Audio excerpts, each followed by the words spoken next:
Tim's family, listen, from day one, I've been asked over and over again to make a relationship video, especially the sisters. Many of you guys have asked me the same question, and the question is this: how do I know when it's time to just walk away?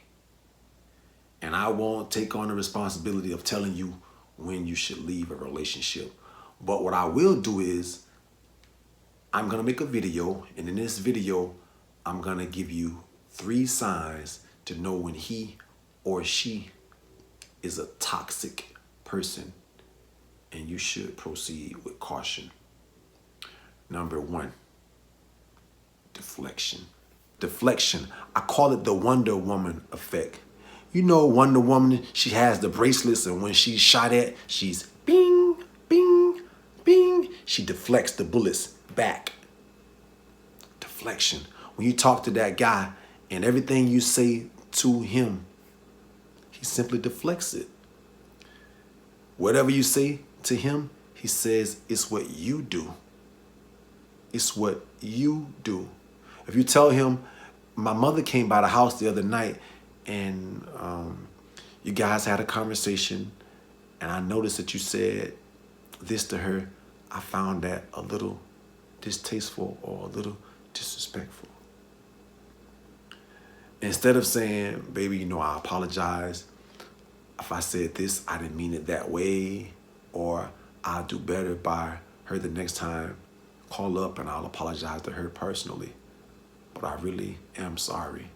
You'll say, nah, what about, man, week before last, when my homeboys came by the house and we were watching the game, you opened up the bedroom door and said, y'all turn that mess down. It's too loud. I found that disrespectful, but I ain't say nothing.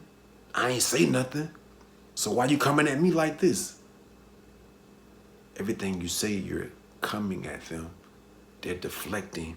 They're not being mature about the situation. They can't simply take it in, not as even constructive criticism, but as a constructive suggestion on what you would like to see happen so that you'll be happy. Number 2, everything, absolutely everything is your fault. You are absolutely, positively, always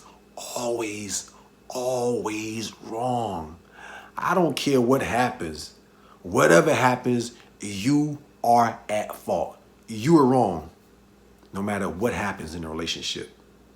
No matter what happens.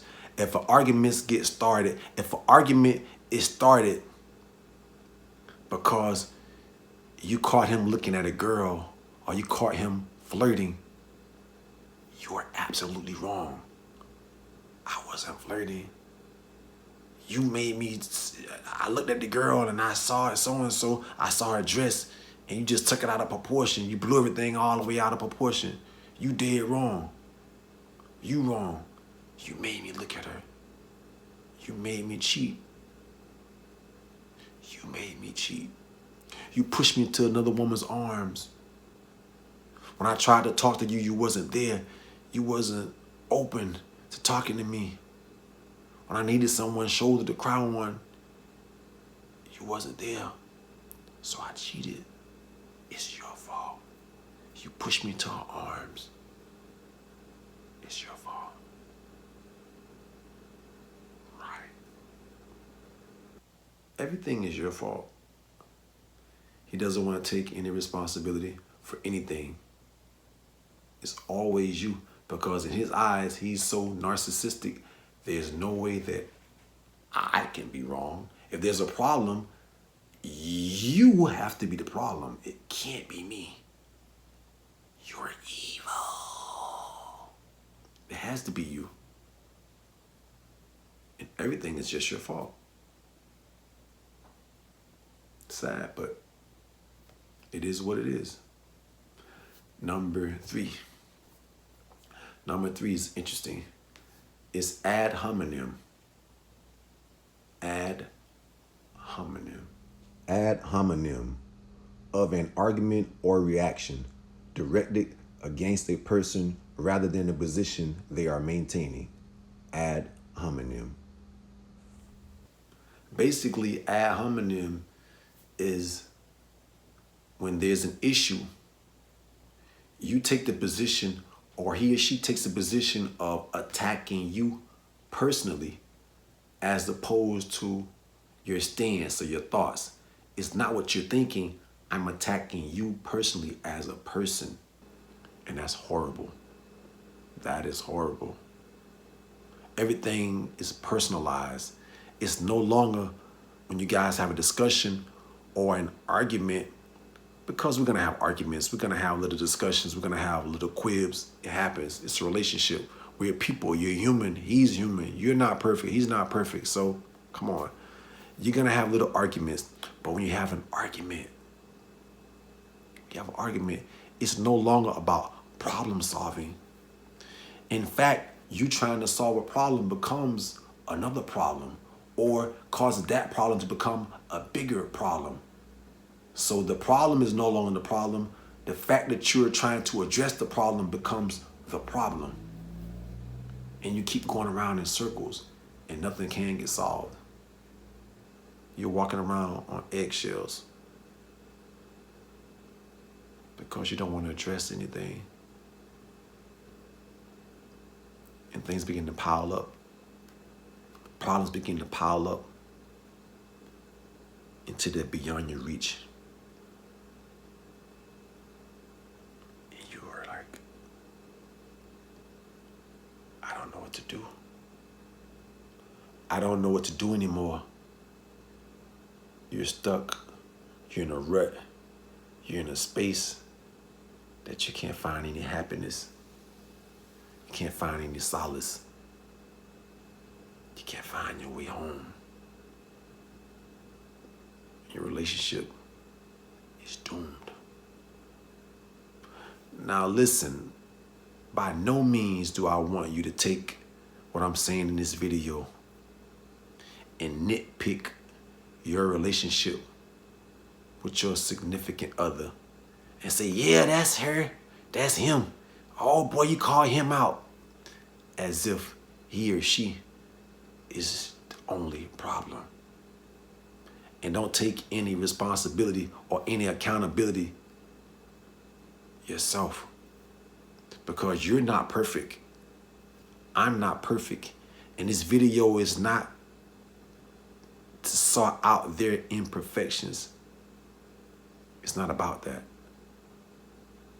But what I would like to say, if you're dealing with someone and you notice 1, 2, or all 3 of these toxic traits,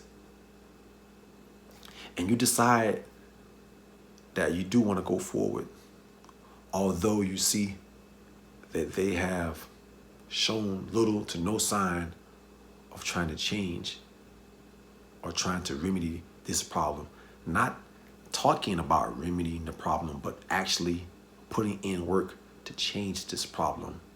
If you decide to stay, I just ask that you proceed with caution, and I will not pass judgment because it is your decision, but do proceed with caution. I hope you guys found some solace, found some answers, found some help in this video. But I have an announcement to make. On October the 30th, at 6 p.m. to 8 p.m., we will be having a live event. It's called Harlem's Cafe. Harlem's Cafe, coffee and conversation.